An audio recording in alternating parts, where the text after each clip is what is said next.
You ready, friend? Do you have a drink in your hand, by the way? Okay, I have a water. Like, should I go pour a quick glass of wine? Honestly, please. Wait, I will be right back. I'm on my third glass. Like, please. Thank you so much. Appreciate it.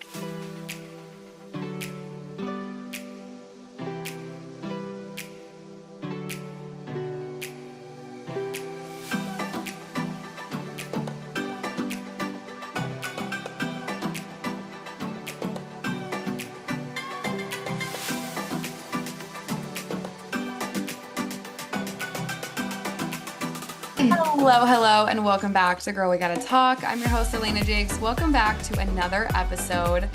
I am joined today by the one, the only Zoe Robinson, Philly resident now. Welcome to the podcast. Hey, Zoe. Hey, Elena, happy to be here. I am so happy to be here. When we got on, I was like, this is just an excuse for me to see your face because we live in new cities now. But I'm so happy to have you on and just chat. We have so much to talk about. We got questions from some followers today. So I'm just like, I'm pumped. We have our wine. Tell everyone what you're drinking tonight. I'm drinking a very heavy pour of some red wine. Lovely red wine. We're Awesome. red wine girlies tonight. And it's needed. It's needed. It's been one of those days. We're recording this on a Monday, and I feel like it's just been a very Monday. Yes. Right before the holidays, I feel like everyone is just cramming Oh, every possible thing in. So it's hectic as hell. it's rough. It's rough out there. Well, yeah, so Zoe and I are friends from when I lived in like the DC area. But if you want to jump and just like or jump in and say a little bit about yourself before we get in to everything today, go for it. Do like a little elevator pitch. Like what's your little elevator pitch? Sure. It's not super exciting, but like you said, we met in the DC area. I went to college in New York, but then after college moved back down to like the whole DMV area. I went to high school in Maryland and I lived there the last 4 years. I do consulting. Super surprised. Everyone in DC does consulting. I do banking compliance consulting specifically. And in August, I moved to Philly. So I'm now a Pennsylvania resident and I'm loving it. You're loving it. I feel like you're thriving, and I feel like, well, we'll get into it, but moving to a new city is it's like so exciting, and then it's like, oh shit, like this is like all new. I'm on my own, doing it all over again. First of all, let's talk about the room that you're in also. Like, I feel like you had this room going, you're in your office. It is Yeah, stunning. Like you had it going like early. I remember seeing the couch in there and the frames. I was like, damn, I need to get on my office, on my guest room situation. We have very different backgrounds right now. Let's just say that. yours is like classy and I feel like mine looks like my personality threw up in a room and yours looks like timeless. No, yours is gorgeous and it has color and it's cute and I love it. You're like, should I blur my background? I'm like, please don't. Like, it's actually, I'm really enjoying it. I feel like it's really like calming.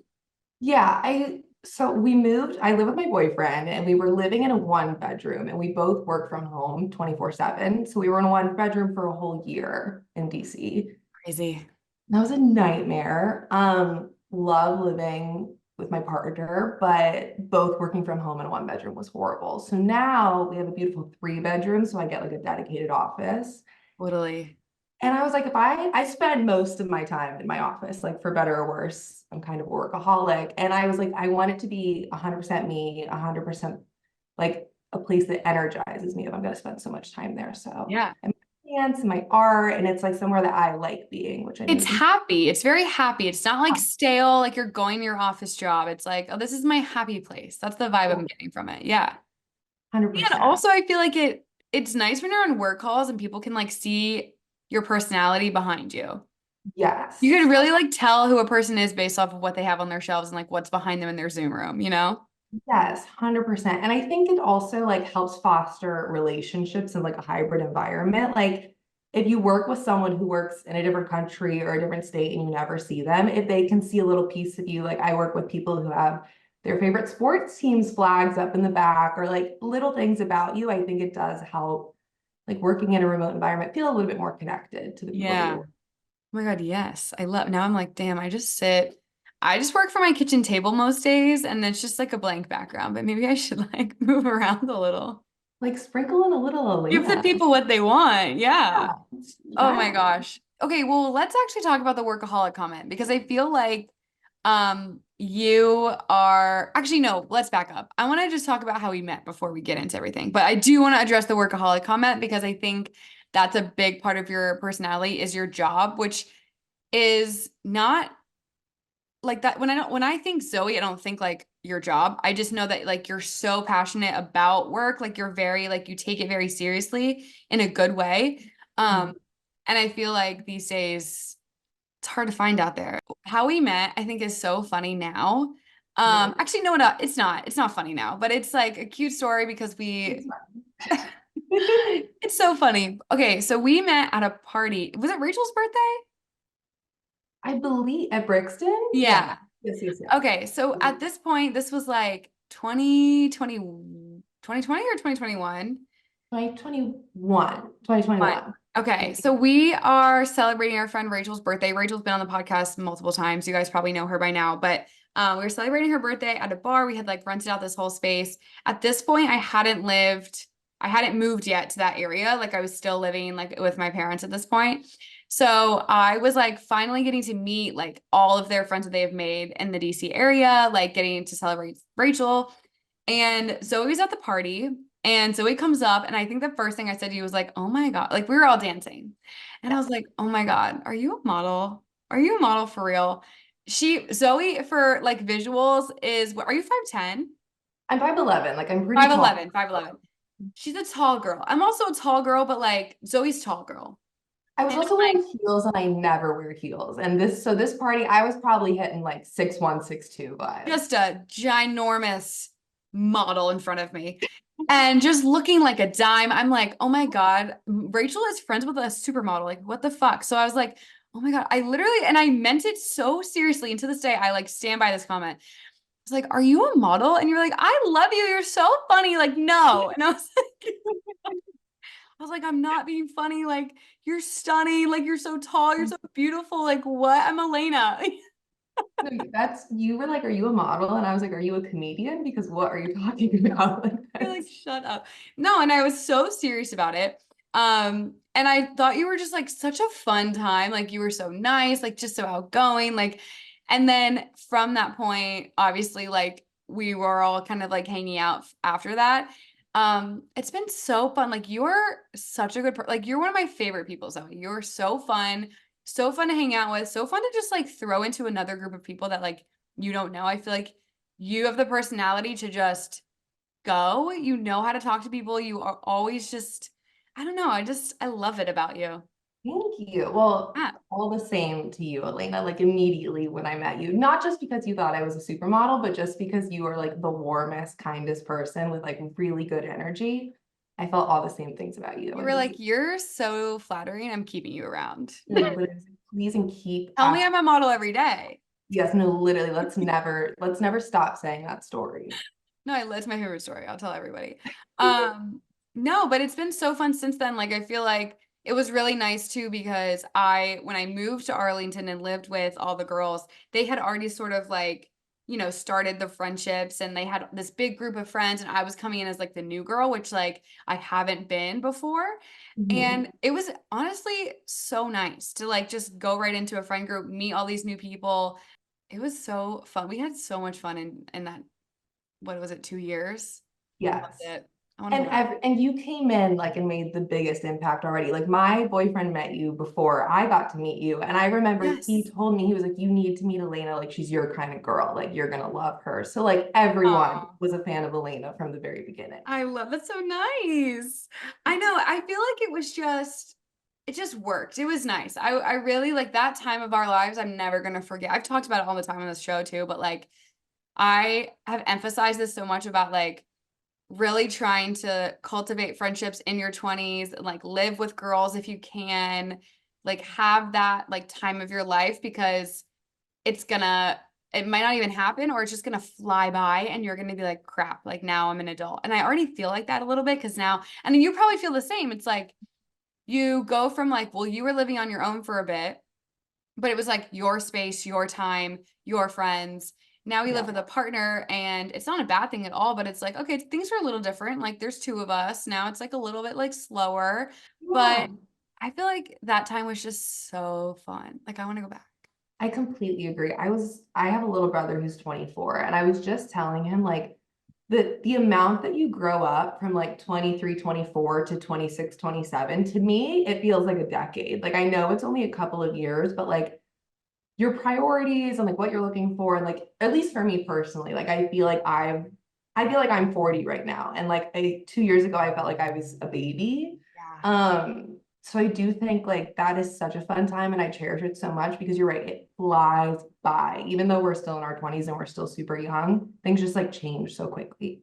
Yeah, it's like that is such a good point. I feel like you feel so young when you're in that kind of environment. Like it's so similar to college. You're like, oh, like time's not a thing. Like I just have all the time in the world to have all this fun, to go out, to like do whatever I want. There are no rules. Like, and then there's some sort of switch because I feel old. Like I do, like saying that you feel like 40 is crazy to say, but it's like you just have a different, I don't know. That's a good.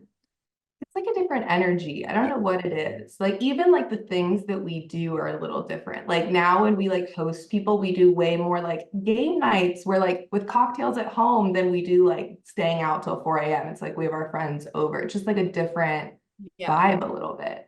We Yeah. still go out and like have those party nights, but I think they're fewer.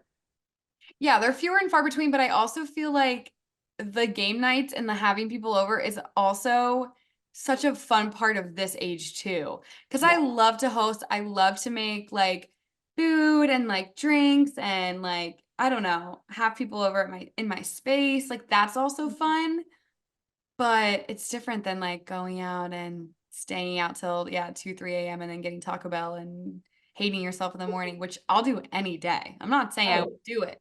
like sign me up Or like, immediately. But yeah. yeah. Um, how has it been like personally for you with like going from, and I know you were like living with him before you moved to a new city, but how has the like new city, new way of life sort of thing gone so far for you? I give people advice about moving in with someone. Like, so when my boyfriend moved in with me, he moved into my place that I was living in for like a year or two by myself. And he had to come in and like make parts of that for him. And I think that is really hard. Like, it's hard from going from your solo space where it's like, it looked like this over my entire apartment. Like, it was just me everywhere. And I think it's hard for both people because I felt like I was losing my space and it felt like he didn't have any. So I think that's really hard on like a pair of people doing that. So moving to Philly, we moved into like a net new place together. One, it helps that it's way bigger, so we like have more space that we Yeah. can spread out. We both have our own offices, which is wonderful. But it's really different because we got to like create this home together. Like different pieces are definitely ourselves. Like our offices look very much like, we both designed it in a vacuum, but the rest of the house is like a blend of the two of us. And I think that's really nice. So I think like living with someone in a net new place is like a new experience because you get to like do everything together from scratch, which is like so much fun. Like I'm sure you guys were like hunting everything on Facebook Marketplace and like going to look for stuff constantly, which I think is like a blast. Like that's the most fun part about moving is like picking everything out. Oh yeah. I was having way too much fun. At some point, TJ actually multiple times was like, "Hey, let's like stop doing that, okay? Like get off of Facebook." I was like, "What do you mean? But we need this for this corner. Like we don't have this for this wall. Like we have to get it." And he's like, Right. "No, like we could get it like later. Like you don't have to get it right now." I'm like, "No, we need it now. Like it's very Oh, important that we get it now." yeah. No, it is interesting, like the whole like he's in my space, he's losing, I feel like I was losing myself. I had a similar situation just because not similar. I had a different situation just because we were long distance. So like similar enough where when he came to me, he is a bag. Like it was very different. And when I would go to him for a week, I had a bag and I'm in his space and he's in my space. Like it's very much like, okay, if I'm at TJ's apartment, I'm kind of going by TJ's way of wanting to do things. Like however TJ normally does them, I'm going to mold into the person that he wants me to be for this week because Right. he's used to his own routine. Whereas when we moved in together, we were like, okay, how do we combine our routines and way of like doing things constantly to like be with each other and that makes each other happy and not clash with one another. Like it was a very interesting dynamic the first couple of weeks, just trying to figure out like how to be a person in the same space. Like, but with what you were saying, it is nice to kind of like blend the two people together and like put stuff on the wall that's like representative of both of you and make something like that's ours, Yes. instead of having to just bring it back to someone's place and just be like a guest. Like it's so much nicer. Yeah. Um, and I feel like it's like a homier vibe. Like you It come is home and it's like, oh, my boyfriend's here and it's like our safe space. Like that's like my favorite part of this. 100%. Like it's fun, obviously, like doing things together and coming home together, but I think it's the most fun, like if you have separate plans, then you get to come home together and it's like, oh my gosh, like we're meeting back up. We get to like chat about the whole night. I think that's so fun because that's the part that feels like a sleepover. Like you have your own little pockets of life, but then you have this like really beautiful, like shared life too. Totally. I feel the same way. It was so funny, like the first night that that happened, where like TJ had plans, I had plans, and then he's like, okay, heading home. I'm like, okay, I'll probably be home later. And then being home together, being like, oh my God, how was your night? And it's like, oh wait, we get to like hang out like the rest of the night together. Like this is crazy. Yes. It's And great. even like the little mundane things like become a little bit more fun. Like when we're like, okay, we're gonna put on music and light some candles and clean. Like that has become it becomes like an activity that you're doing together instead of just like, oh, I have to clean my house. Like, no, we're gonna make it a little like, I don't know, experience together, even the little things. Yeah. It was so funny because like one of my friends, Sarah, when she first moved in with her boyfriend or husband now, I was like, oh my gosh, how's it been? And she used what you said, like the sleepover thing. Like she was like, oh, it's like living with like it's like having sleepover with your best friend every night. I'm like, you're so cheesy. Like, please, like I don't Yeah. want to hear that. My boyfriend lives 3 hours away. But then doing that, it does feel like that. It makes every mundane thing fun. Like it's like, oh, we're cooking dinner together. Like even if we're having like clean up after, it's like we're doing it together. Oh, we were watching like I don't know. It's just it's been fun for sure. I agree. Yeah. What have you run into the problem of because I think this is what happens too when you start to live together for like a longer period of time, but it kind of becomes like comfortable and Yeah. you kind of forget like you're dating. Like it sort of becomes like, okay, we're gonna like come home from work, we're gonna cook dinner, we're gonna like watch TV, we're gonna go to bed. Have you guys run into that? And if you have, like, do you have any advice on like how to get out of that sort of rut? Because I feel like that's something that everybody eventually runs into where it's like, yeah, we're dating, but we kind of don't really go on dates these days. Like we kind of forget to do that. Right. Which I think is really fair, especially for like two people who we both work from home. Like we are always in the same space together. Like we visit each other's offices across the hall and like we're always together. At least during, working hours.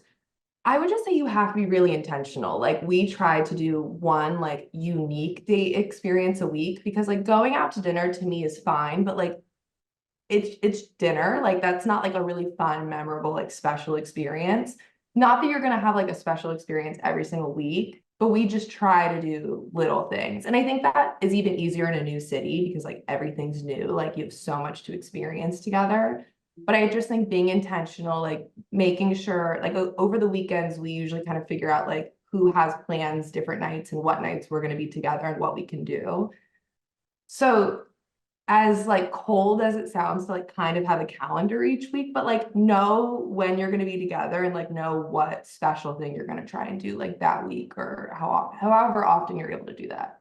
No, growing up is having a calendar for literally everything in your life. My calendar is my whole life. Like it has every aspect of my life on there, and there's no shame in that.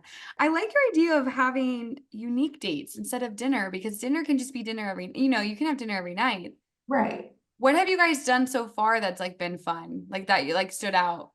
Yeah, we also take turns planning them, so that makes like the pressure always isn't on like one of us to do it because I think that can like breed some like resentment if one person is always planning. So we Really? alternate. So my favorite that we did, there's like a little locally owned bookstore near us, and they do date nights where you can rent out the bookstore for 2 hours, and they light candles and they give you wine, and you can bring dinner, and you What? do like private book shopping. And it's really cool. Like I gave them some of our favorite artists and they like curated a playlist. So we did that, and that was like really special. And we both bought a couple books, and now when we're reading those books, we know we got them on our like private book date night. So little things like that, or like around the holidays, we're gonna go to a Christmas village this week. So like things like that that are outside our norm, but like really special. That's such a cute idea. Whoever came up with that is genius. I love that. I know, super smart. And I just found out by like Googling fun, unique date nights in Philly and like Yeah, figuring out like if we like reading, that's perfect. Like we also really like movies. So Donnie's found like a little indie movie theater that we go and see like international and like indie films at. So I think like catering it to your interest too as a couple is like so important because then like you'll actually really enjoy what you're doing. totally. Oh my gosh, that's so cute. I feel like, well, going back to just in general moving to a new city, that is such an intimidating thing. I was obviously so excited. I know you were so excited, but at the same time, it's like, okay, well, like, we're going to starting over here.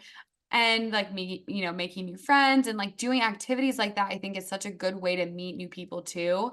There's a page in Richmond that I follow that is just constantly posting. It's like a daily post with like at least 5 to 6 things each day that you can go and like some of them are free, some of them are like, tickets for this, but it has like all this information, all these things you can do. Which I think is so great because it's like you get to a new place and you're like all excited and you can decorate your apartment all you want, but then it's like, okay, well now what? Like you got to go explore. So I think that's so important. I also know that we've talked about doing, both of us, I think, did Bumble BFF, right? Yes. How has your experience been? I didn't have a great experience, but it's okay. But a lot of our friends have used it, and Bumble BFF can like really cultivate friendships, which I think is so cool. Did you use it and like how was your experience? I so I have it and like I've definitely talked to people on there, but I haven't actually gotten to like a Bumble BFF date yet. Which to be fair, like I don't know, it does feel like a little like it does feel like dating. Like someone has to be like make the plunge to be like, let's go get coffee, which is just like a little uncomfortable. To say the So like I haven't been on a Bumble BFF date. I would say like the number one way that we've been making friends in Philly is like through mutual friends. Like thankfully a lot of our friends in DC also had friends who either already lived in Philly or were moving to Philly around the same time. And I have like fallen in love with the different mutual friends that we've met here who like I never had met in DC, but we happen to meet here now and they've been so great. So I haven't been on a Bumble BFF date, but I've been on like lots of mutual friend dates now. That's so much nicer. I, I'm jealous. I will go on one. Like I need to go on a Bumble BFF one just to see how it is. You do. I mean, I don't feel like you do actually because you have plenty of friends, it seems like. But it is just an interesting experience. Like if you just want to like say fuck it and go just to see, it'd be funny. My Yeah. experience was like fine. I feel like there's a lot. This is the thing though. You go on Bumble BFF and you realize that like you're not alone, that like so many other girls want to meet other girls. And that was what like when I first got here, I was like, hey, I have plenty of friends here and I love them all and I'm hanging out with them constantly, but I think it would just be fun and like it would be good for me to put myself out there and I just want to see and like Yeah. Emily and like all of our friends have had really good experiences with Bumble BFF. So I was like, okay, well, I'm in a new city. I'm going to do it. But it was Right. really weird. Like just being on the dating app. Like I have been in a relationship for almost 6 years, so I haven't even used a dating app in Right. so long. And I'm getting on this app. First of all, telling my boyfriend I even got Bumble, I just wanted to see his face. He was like sitting next to me on the couch, and I'm like, by the way, like don't be alarmed, but I did get Bumble. And he freaked out. He's like, "What are you talking about?" I'm like, "Just for Right. friends." But it was funny because I didn't know how to talk to people. It was literally like dating. I'm like doing my whole profile. I'm like, am I trying to look hot? Am I trying to look like approachable? What's the vibe I'm trying to give off? I'm trying to Right. show that I have friends, but I'm also trying to show that I have like, I don't know. And then Yes. it's like, okay, well, when you match with somebody, you have to, like say something. I know. I would look to him at every point. I'd be like, what do I say? Should I send this? Is this too much? Like, should I ask her to go to college? Like, should we get drinks this week? And he's like, do it. And I'm like, I can't I do it. It's definitely nerve-wracking. And like I literally met Donnie on a dating app. So like I was True. on the dating apps for years. And so to be back on, it just feels so much like dating, which always was kind of awkward on dating apps. Like it's like, who's gonna message first? Like also with the friendship thing, you're right. Like when I like swipe on someone, it just feels weird. Yeah, it feels like I'm trying to date, and I'm not trying to Yeah, date these women. And some of them have like boyfriends and husbands and whatever relationships, but it just feels like, oh no, it feels like I'm crushing or like it just is bizarre. And then obviously you're like, going through their profile and you're trying to judge somebody off of 4 photos right. and thinking to yourself, like, would I be friends with them when like, yeah, you can't really tell. And then I don't know, it's just a lot. But I did go on one date. The date was like, Yeah. I don't want to say the word catfished, but I don't know another word. Like I just feel as though I was played a little bit. Yeah, it just wasn't the best. She was a nice person. It just Right. we're not gonna be friends. We're not gonna click, and that's okay. And I think like you're like that's okay. Like I feel something I've realized like as an adult now that like I feel like I can get along with most people, like, when I first meet them, but like if whether or not you actually are like clicking and connecting is like that's a different thing. Like, because I don't click with every single person I meet. Like that's ridiculous. I feel like that's insane.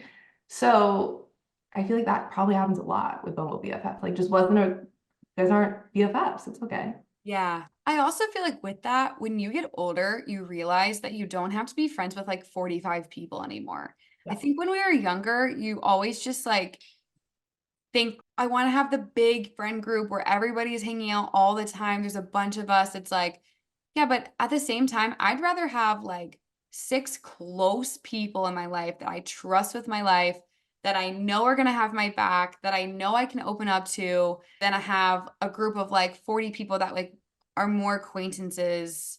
Do you know what I mean? I feel like you grow up and kind of Absolutely. just realize you prioritize different things, 100%. I think like when you're younger, you're exactly right. It's almost like a popularity contest when you're young. Like you want to be the person with a billion friends. And as I've gotten older, exactly what you said, like I've just realized like it truly is quality over quantity. And like if I have a handful of people that I can call at 3 a.m. and they'll answer and like come to wherever I am and like do help me in whatever way I need, like that to me is I'm set. Like that's more than I could ever ask for is to have like people who genuinely care about me and I genuinely care about them. And that's not going to be like 50 people.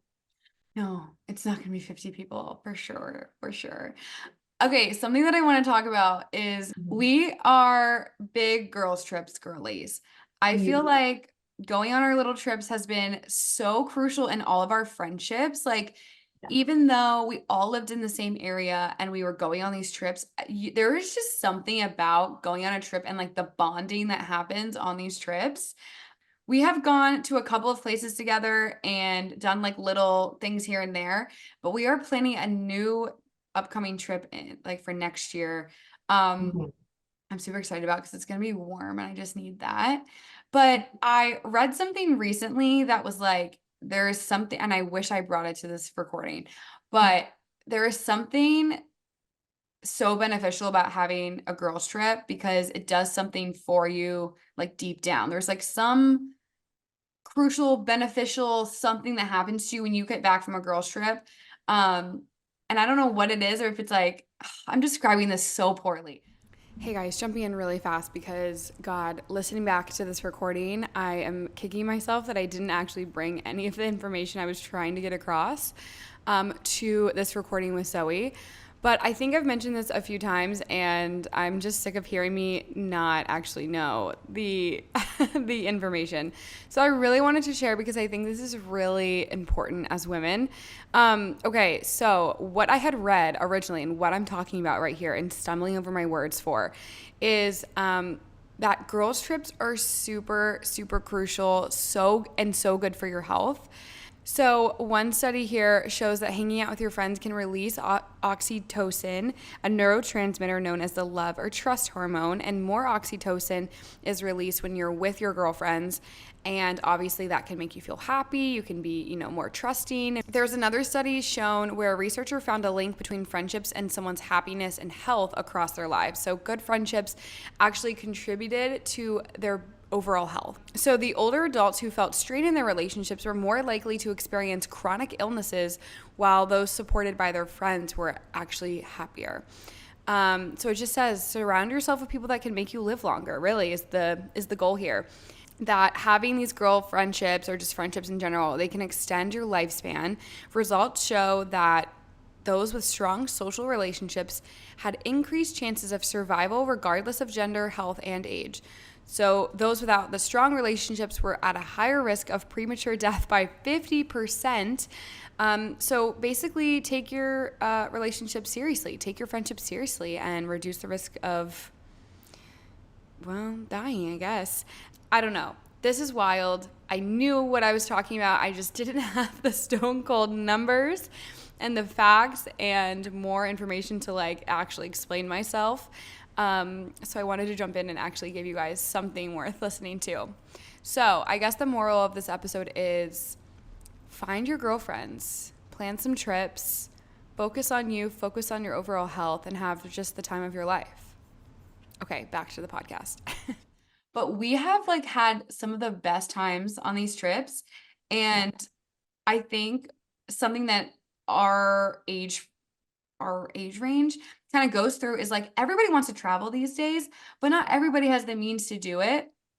So like finding things to do that are like inexpensive but like fun that you like are actually going to look forward to is tough. But I feel like we've sort of managed to do it. I mean, sometimes it's a little pricier than others, but what have been like some of your favorite trips, girls trips or just regular trips? Because I know you're also just a big traveler in general. Yeah. Um, what have been like some of the big ones for you? I already know I have one in mind that you're gonna say. I'm sure you can guess one. I do part of what you just said too, and just like to glorify girls' trips a little bit more if we haven't already.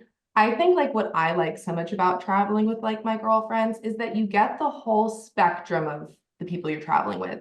You get to go out and stay out till like 4 a.m. with them, and then you get to wake up and be hungover and make breakfast together in an Airbnb. And like you just get everything in between. And I feel like life is about the in-betweens and like it's not just about like going out at night. It's about like what you do the rest of the trip and just like being in a new place. So I feel like that is really special, that it's not just like a glimpse. You really get like quality time with people across a variety of activities. That's so true. I feel like you get the full scope. Like you Yeah, really get to like, and I think traveling with someone you're really get to like getting to see who they are as a person, like how yeah, someone travels is like really getting to know that person, I think. But yeah, you're definitely. so right. Like I have so many like fond memories of just not even the go, I mean, the going out's always fun, but like the coming home and like laying in bed and just like laughing about what just happened and like eating food and then like in the morning waking up together and looking like gremlins and like laughing and being silly and just talking about Yeah, it, that's like the best part. It's like you're getting like every aspect of somebody on a trip like that. yeah. Totally. It's so much fun. And I guess what you asked about best trips, I think Iceland is like That up was the there one I with was my thinking. trip of a lifetime. I am so blessed that I've been to Iceland twice now in the last like 2 years, one of which was with our friend Molly. And that was just like such a special trip because it's not a trip where like you're glamming up and going out on the town all the time. Like we were hiking in waterfalls and seeing glaciers.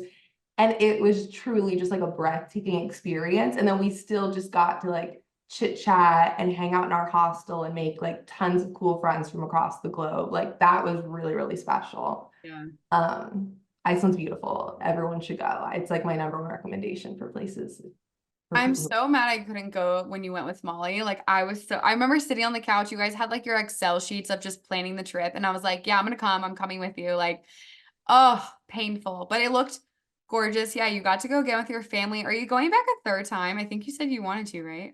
You would. I just constantly tell someone if they want to go, I'll go back with them. So, I will go back a third time. I did go back with my family recently and we rented a van and drove the entire perimeter of the country, which was insane. Like we stayed in villages where the population was like 150 people. It was just very cool. So yeah, definitely recommend that. And what something you brought up too about like, trips are expensive. I feel like now travel's so important to me, but you're right. Like travel's getting super expensive too. And so finding alternatives, like my college friends and I, instead of going on a big like Europe trip next year, we're going on a really long road trip through like the California National Park. So there's like you can find cheaper alternatives that you still can like travel and see amazing sights and be with your best friends, but not pay like over $1,000 for a flight necessarily. Yeah. For sure. I also think like you mentioned earlier, like the hostel situation, that always like sounds terrifying when you say that out loud to somebody. They're like, what?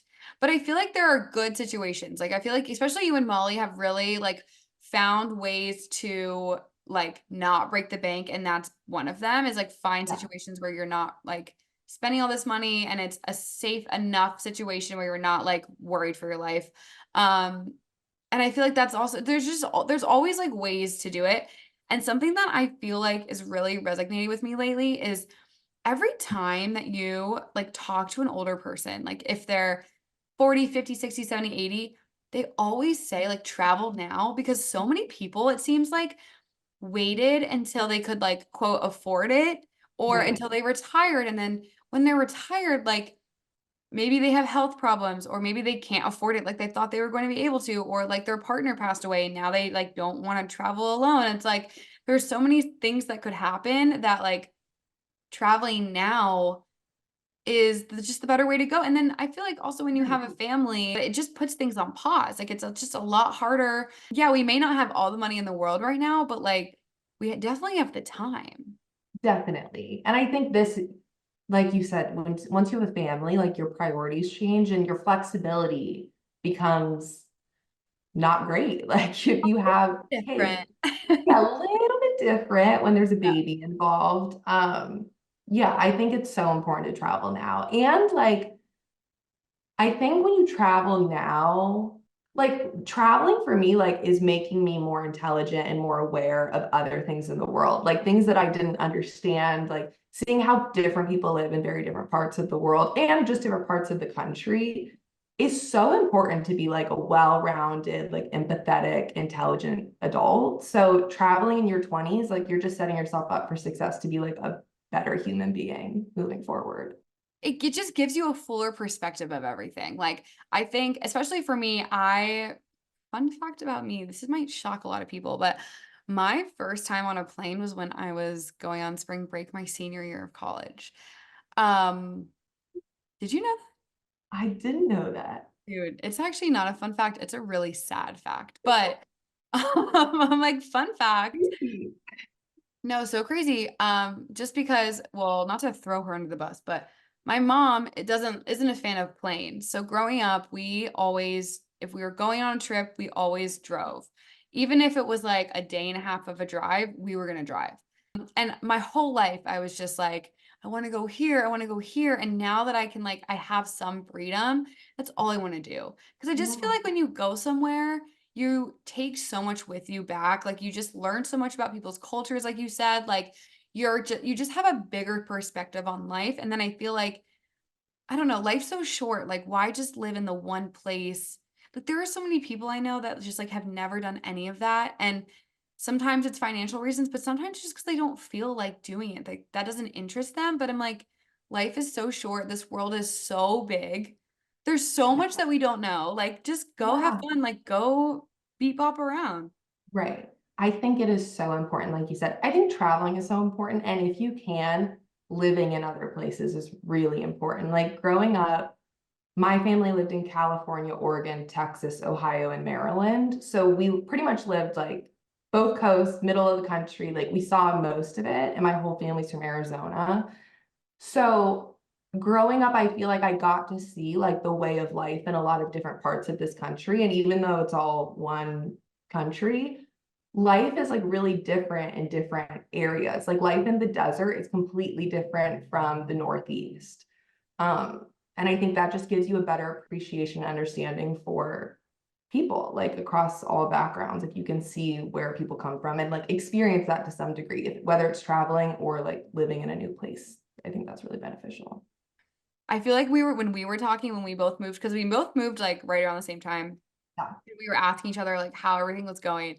And I think I said to you, like, yeah, I'm like understanding where I'm going now. Like I know some of the roads here. Like I think that's so funny. Just like even that though is like I feel like that like helps you so much. Just like learning new places, doing stuff Yeah. on your own, like getting independence that way instead of Yeah. just like same old, you know? Yeah, I think it forces you to like use a different part of your brain to Yeah. like learn a new place. Also, just like pick your new favorite coffee shop, pick your new favorite bar. Like that's all super fun to me. And like I think you get to know yourself better by putting yourself in new situations. Mm, totally. Oh, I love just exploring. I love not knowing. Yes. It's so And good. I like sometimes I do it less here because I'm a horrible driver and like driving in Philly is like not the best environment for my bad driving skills. But when I first moved to Alexandria, Virginia, like sometimes I would just drive around, like no GPS on, just to see like where is this going to take me? How quickly can I figure out my way back home? And like that gave me like a better understanding for like the lay of the land where I lived. So I think that yeah, it's fun to like not know and just like explore and like drive around.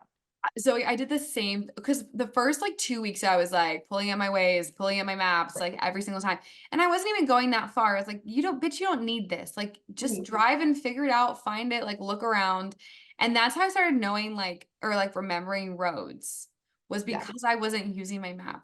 I know enough to like get around my little area, but no, I'm not great with maps. Okay, so what are the places that you like have on your list that you still really want to travel to? I haven't been anywhere in Asia and I am like really needing to go. I'm planning a big trip with my younger siblings to Japan. So that will be like, I'm so excited about that because that's like culturally, I haven't experienced Yeah. any country in Asia.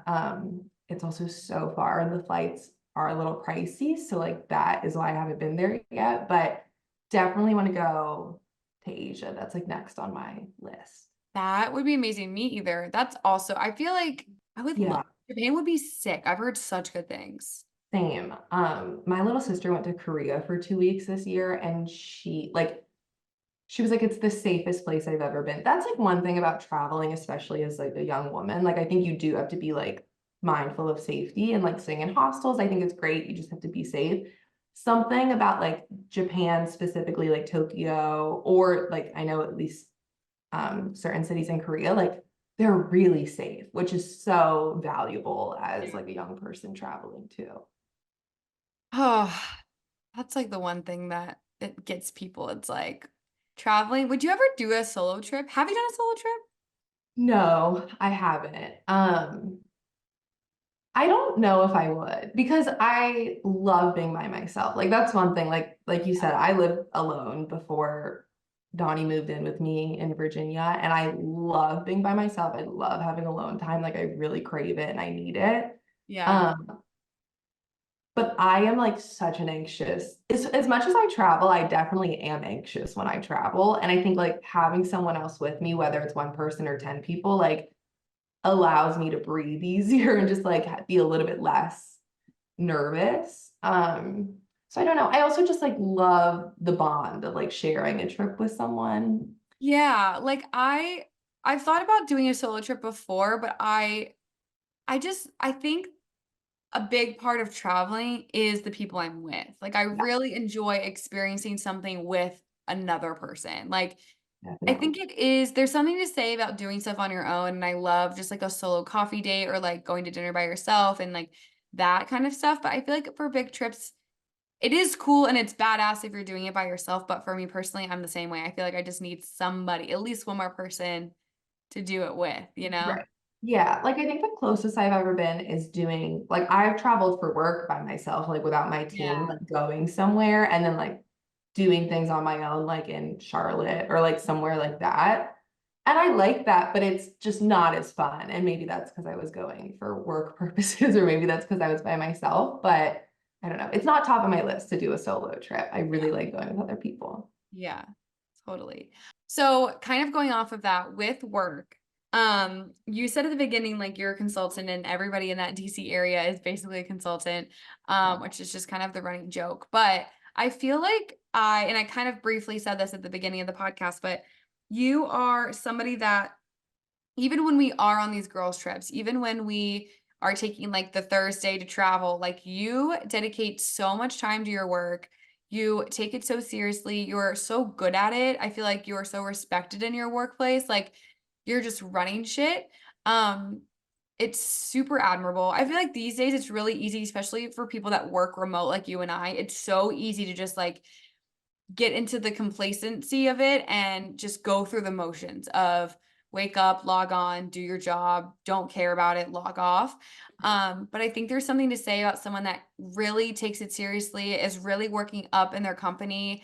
And like I was saying on the trips, I feel like you are constantly hustling even when we have to like go out that night. Like you are prioritizing your job, which you should, like all day, making sure that like you're on these calls, you're doing what you have to do. And I feel like you just like you never really half-ass it. Like have you always been that kind of person? Like were you like that when you were in school? Yes. For the most part, yeah. Like I've always like I was a teacher's pet in school for better or worse. Like I was definitely that annoying person. And I have always had that like drive and ambition in me. Like I that's just always been there even when I was like a really young kid in elementary school. For work specifically, I think there's like I think there's a couple different types of people in the world, and I think like the luckiest people are the people who are born and they have a passion and they know exactly what they want to do. Like they want to be a vet their whole life, and they go and they're a vet and they love it. Like I think that's really amazing.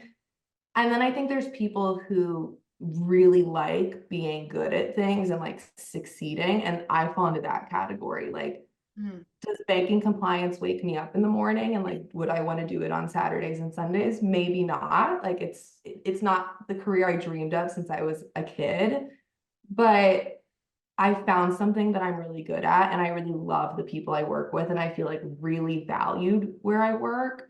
And so I love doing that. Like I've realized that like that really motivates me to like do well for the people that I work with and just like do well for my team.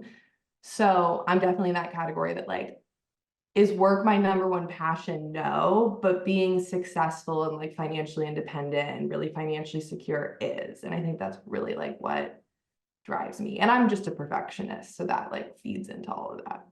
Yeah. Well, I feel like did that come with like from within, like the drive, or are you kind of like is that something that you're kind of telling yourself, like, talking yourself up, like, hey, like, we got to do this kind of thing? Or is it just kind of like natural that you're just that way? I That's such a good question.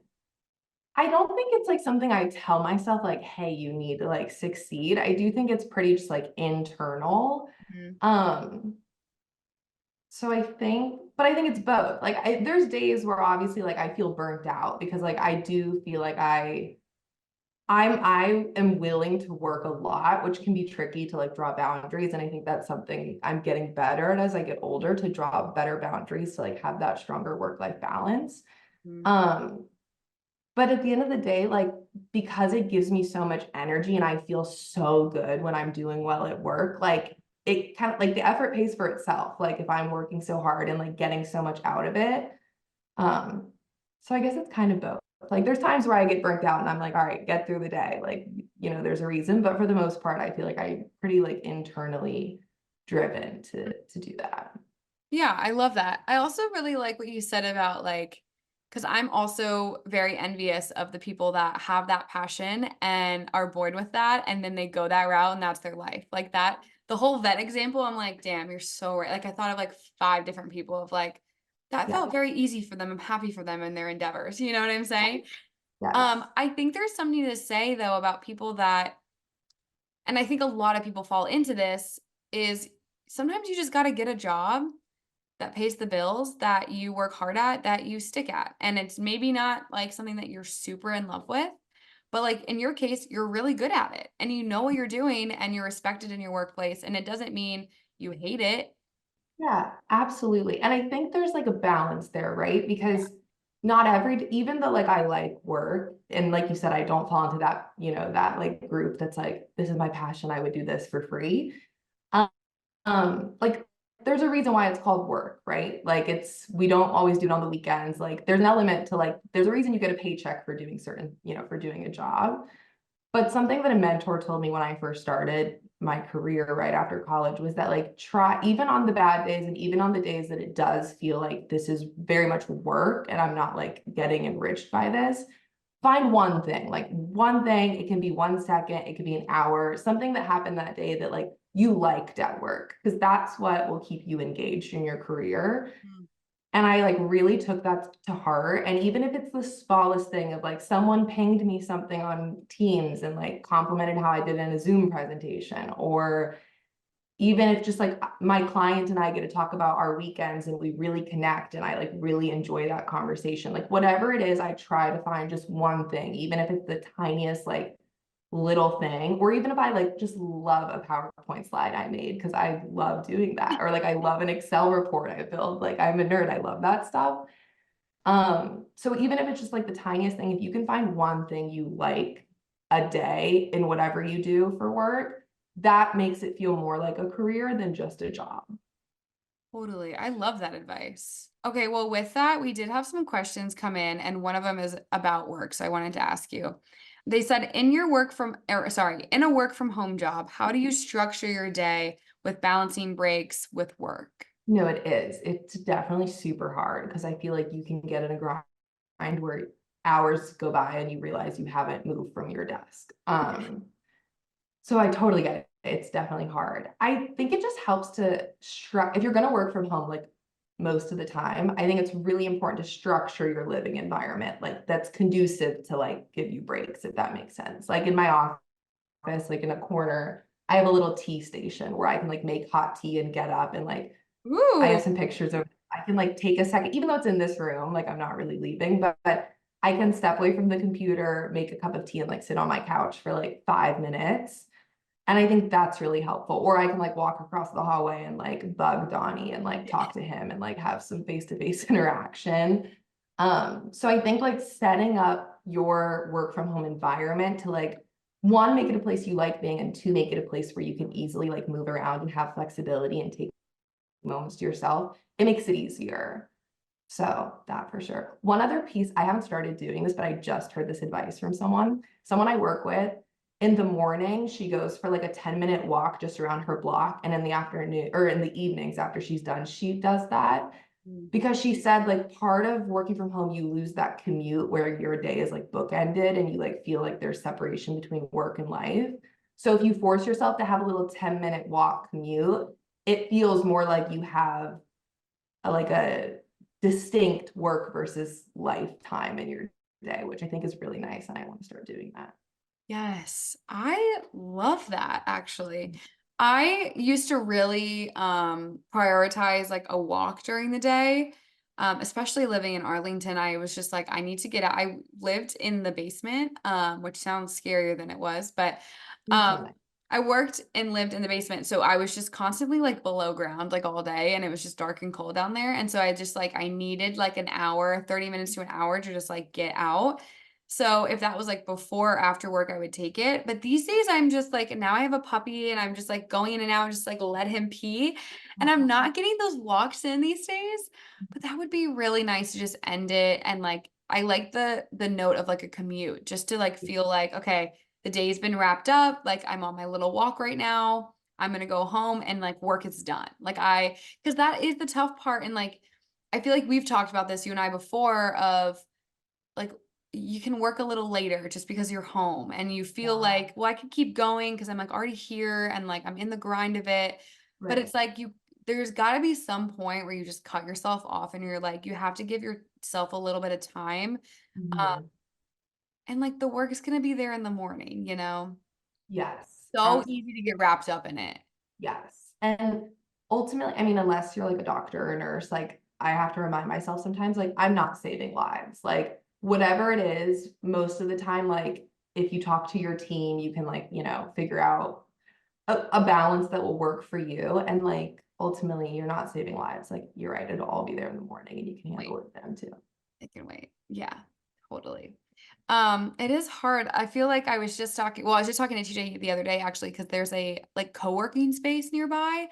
Mhm. I think you have to pay for it, so I want to look into it and see how much and if that's like something I would want to do because and we were actually talking about it right before this recording because I am like, there will be days where I lose my mind because I haven't even left my apartment. And then it's like 2 days goes by and I'm like, all I've done is work from home, like cook dinner and sit on the couch. Like you just get into that. And I would love to just like go to a coffee shop. Like there will be days where I do that, but sometimes you just Mhm. get into like the 2, 3 day span of like not leaving your home, which just Yeah, is wild. Um, right.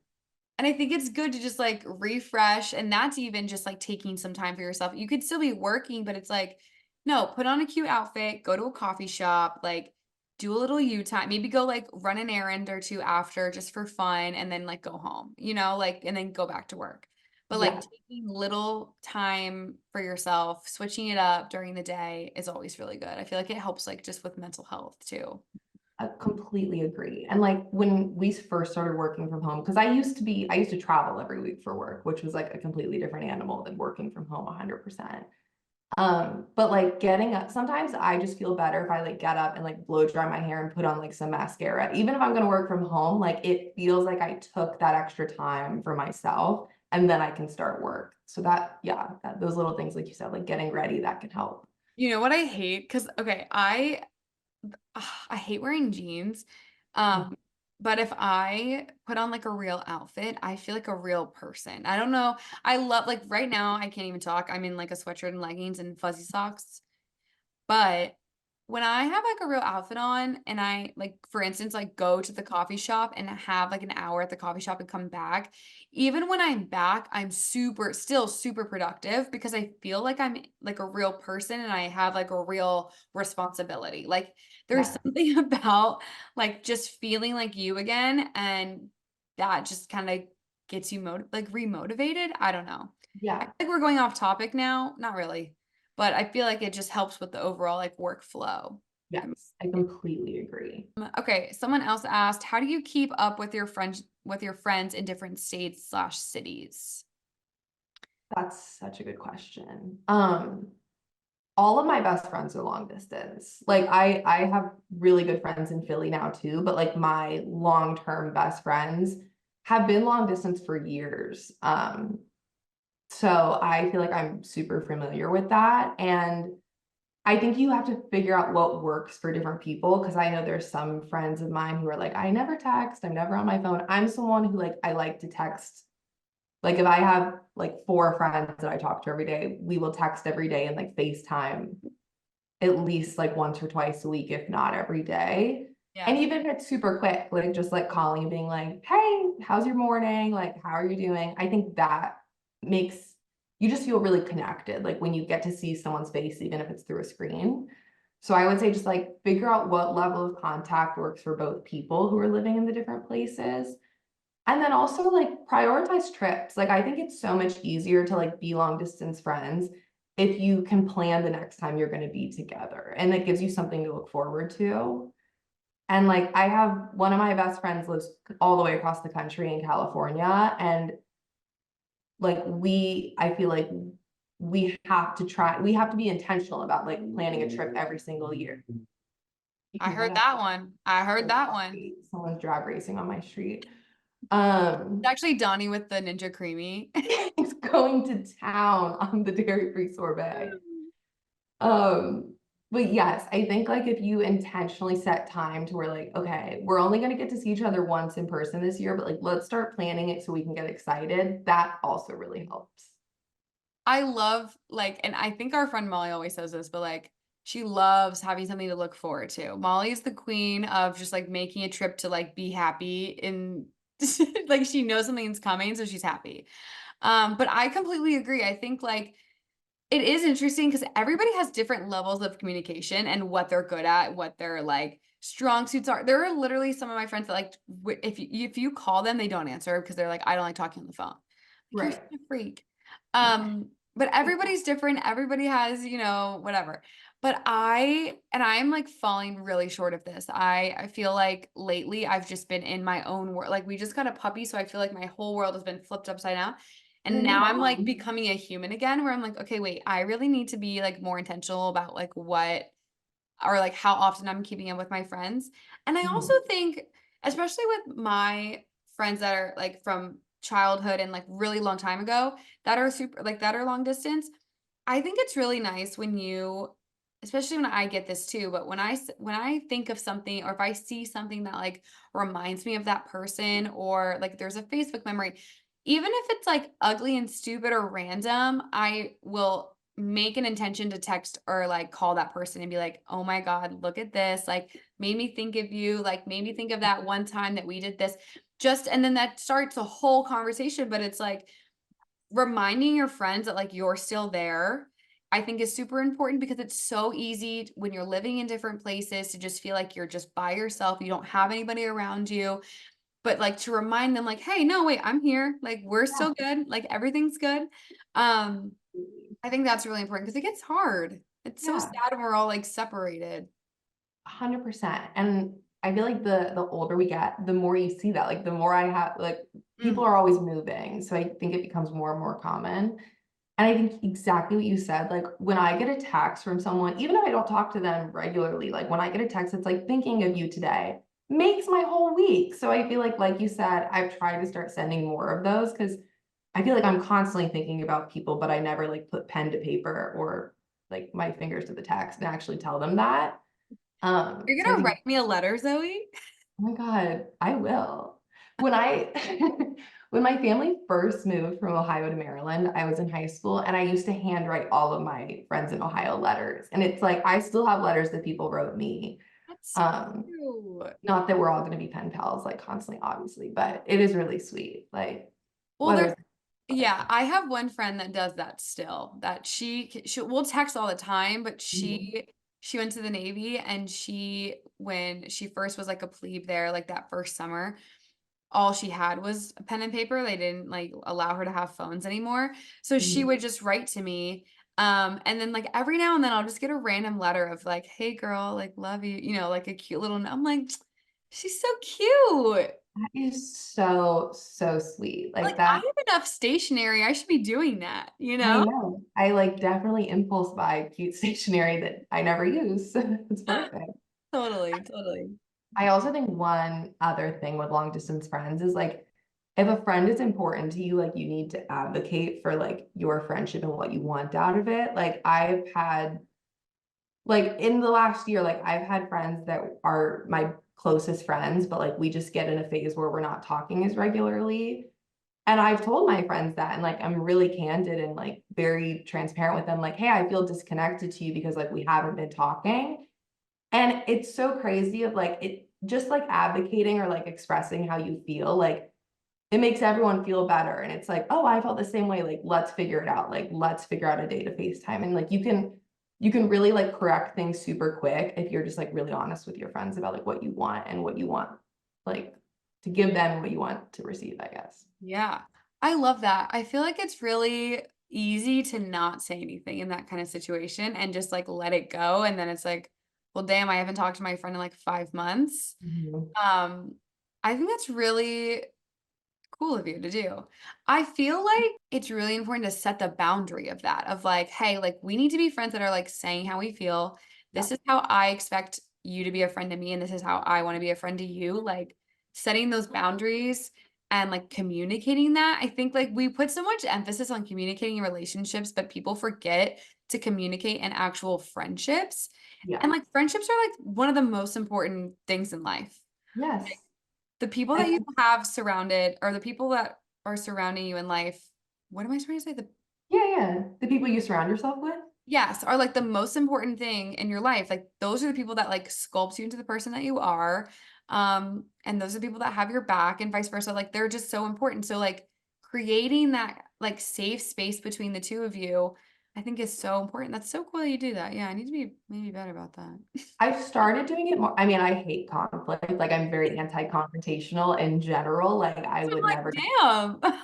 I would never get in like a fight at a bar. Like I feel like that would be hilarious to witness. But with my like with people who are close to me, I'm trying to get better about like advocating for myself. Because if you think about it, like if your boyfriend wasn't giving you something that you needed in the relationship, like you'd be crazy not to ask for that or advocate. And like we should really, like you said, we should treat our friendships the same way. Like advocate for what you want, and you can compromise. Like if, if you like, I like my best friend works in a national park and lives in a really remote area. So like we can't FaceTime every single day because she doesn't have service. Like obviously I'm not going to hold that against her. So figuring out what works for both people and like being transparent, I feel like is really beneficial. Mm-hmm. Totally. I love that. Actually, okay, so someone asked a question about resolving issues in a relationship. They said, how do you resolve issues in your relationships? I feel like this has been a learning experience. Mm. I've only had one boyfriend and he is my current boyfriend. So I feel like I have learned dating him. Um, and I think like the best way to resolve conflict is really similar to what I just said with friends, is like to be super transparent, but also come at those conversations with like a lot of empathy. Mm. Um, Part of what I've realized about myself, like being in a relationship, is I can be really stubborn and uncompromising, like kind of like my way or the highway. Like if something's bothering me, like fix it or else like I'm upset, which isn't always fair.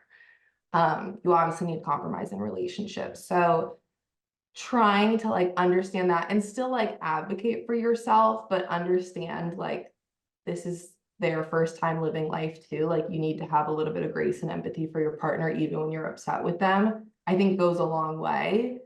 And that's helped like when I have conversations with Donnie, like trying to be more empathetic and trying to like come at it with some grace, even if I'm upset, has made those conflicts like not turn into fights, really just like be more productive conversations, I Yeah. think. I love that you said this is their first time living life too, because I feel the very same way that you do, where recently I've noticed that I'm like eating these words.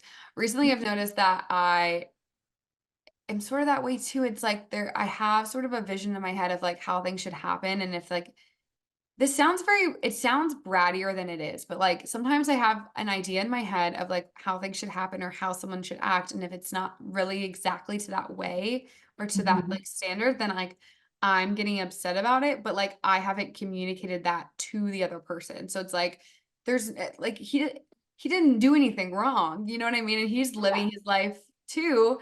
So I feel like completely agree with you saying, like, come into the conversation with empathy instead of Mhm. being like, you're upsetting me because you're doing something wrong because this is how it should be. Yes. Um, I'm the exact same way. it's so like it's very humbling because I mean, and we had a recent conversation about it just because like the exact situation I just said, I like it's not even that big of a deal, but it was like, well, in my head, this is how that should have gone, and it didn't go that way. And he's like, well, I didn't know that. Like, you have to communicate that to me.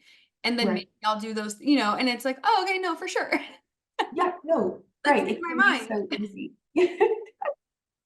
And I think like part of that too is realizing like everyone's perception is their reality. So like when I perceive him doing something or me doing something or him not, like whatever, the way I perceive a situation is the way it happened to me versus the way he's perceiving that same situation could be completely different from his perspective and his life experience. So like understanding, and thankfully, like I think you need a partner who will like be candid and check you on that. Like, hey, I understand that this is like how you interpreted that, but this is how I interpreted it. So like let's come in the middle and like figure it out. I think is really important. Yes. Um, yeah. And as like an oldest daughter, and I feel like to be very frank, like I feel like a lot of like my friends and family don't like call me out on like some of my own bullshit. So I think it's actually been really helpful to like have a partner who obviously it's like the most intimate relationship. You like spend so much time with them, you're building a life with them. Like they get a lot of insight into your personality that maybe not everyone does. Like, so to have someone like that who can be like, hey, like the way you said that isn't like 100% fair to me. Like, let's work on it. Like, I feel like I've grown as just an individual too by like having these conversations. Totally. Wait, I feel like I'm looking in the mirror because I feel the same way. I like, and not that any of it is like bad. Like, it's not like a yelling match or like you're a bad person, I'm a bad, it's Right. just like learning. Like we're both learning, we're both communicating what's going on. And we're both trying to make each other happy, but it's just communicating like what the other wants, what the other kind of expects. Um, and just like finding the compromise so that like the partnership is like as a whole like happy. Yeah. But it is really interesting, like, when you are in a relationship, like, that person is seeing all of you, like, that is they are seeing your best moments, and they are seeing your absolute worst, like, rock bottom moments, and, like, hopefully, they're sticking around for it, but they're also, like, helping build you back up, so, like, having that person, like, also be the one to look at you and be like, "Hey, like, you're not you when you're hungry, like, have a Snickers." Like, it's like it's like, "Hey, Yeah.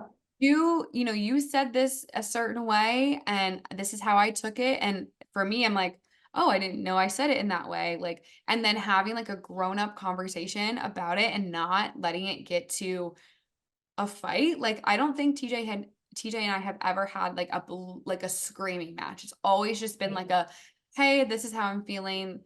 Let's talk about it," or, like, straight up, like, "I'm upset. Let's chat."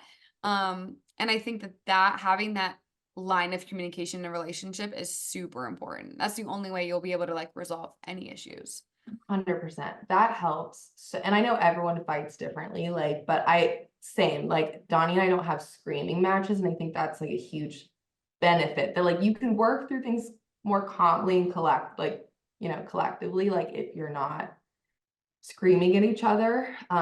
So like trying to avoid that is I mean, it would be, good. like, so fun and dramatic to, like, throw a book at him or, like, Slam a little door. slam a door too, like, it would be Yeah, so fun, like you're in a movie, like, it'd just be like, "No, absolutely.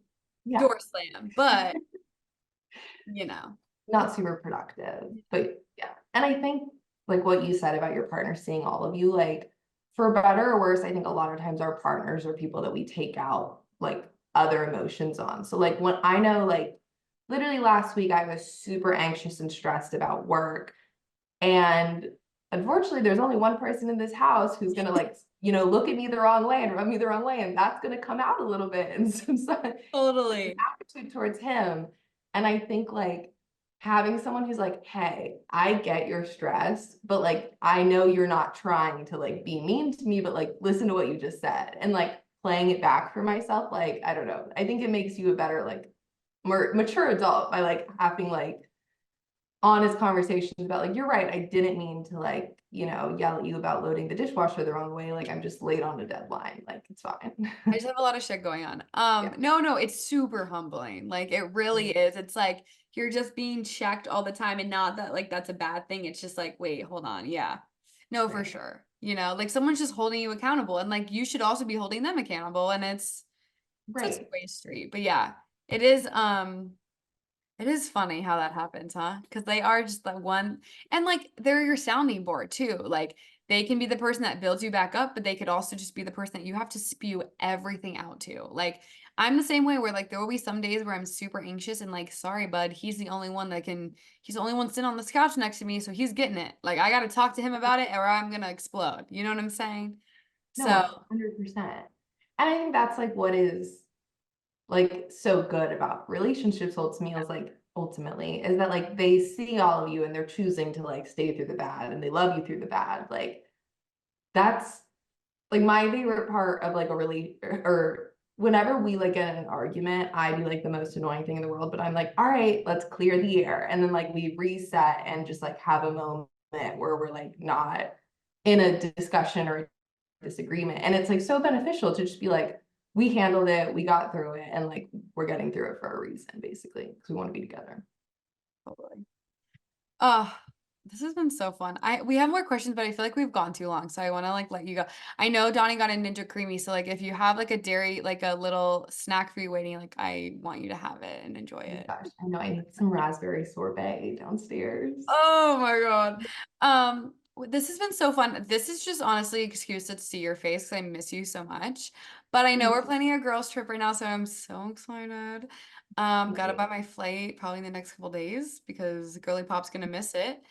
But thanks for coming on and chatting and opening up and hanging and drinking wine with me. Oh Love my you. gosh, thank you for having me. Love you so much. Any like final words about just, being you and this age or anything else you want to share before we jump off? Uh, just like generally, like I think life just keeps getting better. Like I feel like I was so afraid to turn 26. I was like, oh, so old. And I feel like every day I like myself more and I like learn more about myself and like all the people in my life. And I feel like that's like the best way to be. So if anyone's younger than 26, at least up until here, it's getting better. It only gets better. That's so amazing. I love that. I know it is scary. It's scary getting older, but it honestly it's great. Like I feel like what you said, you just kind of like get to know yourself better. You just kind of like yourself a little more, you know? And you just like learn like the thing I said about relationships, like, it's their first time living too. Like, I'm just applying that to everyone, like your Mhm. family, your friends, it's everyone's first time living life. So just like give everyone a little bit more grace, including yourself. And I feel like life gets a lot easier when you like take that approach.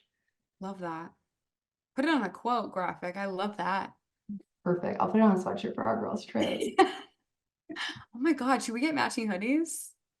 Again, Maybe. Oh my God. Should no, we bring the purple zip up? Oh wait, did you ruin it or did Molly ruin it? no, I didn't ruin mine. We should have worn them for this now that I'm thinking about it. Oh my God, we should have. What a missed opportunity.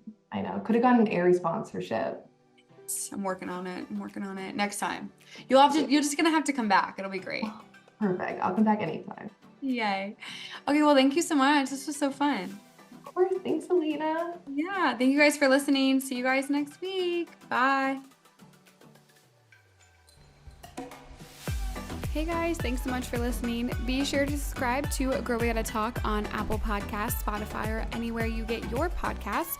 That way you never miss a new episode. You can also follow Girl We Gotta Talk on Instagram at Girl We Gotta Talk Podcast and on Twitter at GWGT Podcast for live tweeting and all your favorite pop culture updates.